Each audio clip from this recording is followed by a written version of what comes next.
ए वृद्धों हाथ में कईछटी दिने ओडिशार परिचय बहन करुला।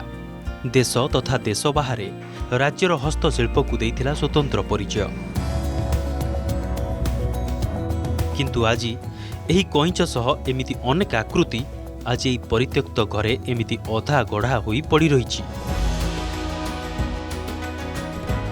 एठी देखंतु कांथरे भली कि भली आकृतिर डायग्राम अंका होईछि। उपयुक्त माप भी सेथिरे सूचित अछि, जहाकु देखि दिने एठाकर महिला एही सबु मेसिन साहाय्य एमिति सुंदर सुंदर मूर्तिमान गढ़ी तोड़ुथिले। हेले आज से सबु अतीतर अंधारे विलुप्त प्राय।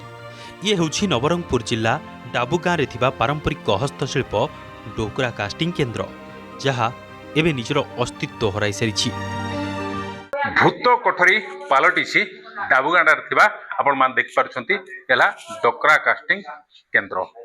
लक्ष लक्ष टंकार निर्मित ये दी ताला बिल्डिंग कहा स्वार्थ रे वर्तमान बेसारा होई पड़िछंती एठाकार स्थानीय महिला।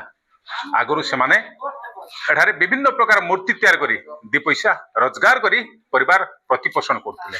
वर्तमान से माने निरुपाय। दिन थिला डाबुगाँर डोकरा कास्टिंग हस्तशिल्प खाली जिले में नुहे बरं पूरा देश में एक स्वतंत्र परिचय हासिल करिथिला।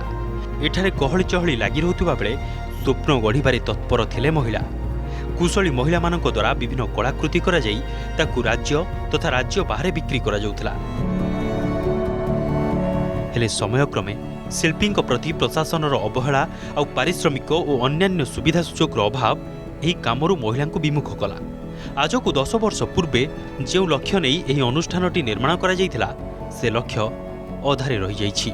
जो अनुष्ठान दिने अंचलवासी आशार किरण साजिथिला आज से आशा धूलिसात होई सारिछि। हाथी घोड़ा ऊट माँ दिल्ली जाउथिला भुवनेश्वर एंती सब बाहर देश जाउथिला। चलुथिलु सामान पतर चोरी ही गला। एबे से आम सामान थिले तो आमे काम करबू आर चलबू। रिपोर्ट करलु थाना रे पुनी गलु सबुती गलु के बुझले नि हमर कथा। हाँ ये काम तो बंद ही जाइए। आगे काम बंद ही जाइए। दुई पैसा पाई पारबार नहीं घरे बसी बसी रही। अंचल प्रचुर कंचामाल सुविधा एठी डोकरा शिल्पर विस्तार में सहायक होउथिला। एठाकार कारीगर को डीएसएमएस तरफ बजार सहायता मिलुथबारु अंचल महिला माने निज निर्मित सामग्री बिक्री करी बेस स्वावलंबी होई परिथिले। किंतु कोरोना कालरू जेमिति एही जीविका प्रतिष्ठान को कहा नजर लागिगला। महामारी समय रे अनेक गुरुत्वपूर्ण यंत्रांशर चोरी कमी आसुथिबा शिल्पी आंतरिकता को आहुरी दुर्बल करिदेला। हाथी घोड़ा ये अफ्रीका मास्क सब तैयार हो सामान चोरी गला तो सीटा पाई बंद करलु। आरी काई एटा आउरी लागी पड़ी करी सरकार केमती करी पूजा पूजी करी सेटा गोटे ऊपर परले पने गोटे ऑर्डर बाहर करले ने लोक माने आउरी काम रे लागबा लोक लागि पारबे। बंद हेकी पड़ी एटा को परिस्थिति एटा बंद हेजे ताको निहाती भाबरे अनुसंधान करू एवं जते यथाशीघ्र पारे हम ताको कार्यशील करू। जते शीघ्र संभव हम तदंत करू एवं किपरि भाबरे ताको कार्यक्षम करा जाय परिबो खूब शीघ्र हम ताको तापर पदक्षेप करू।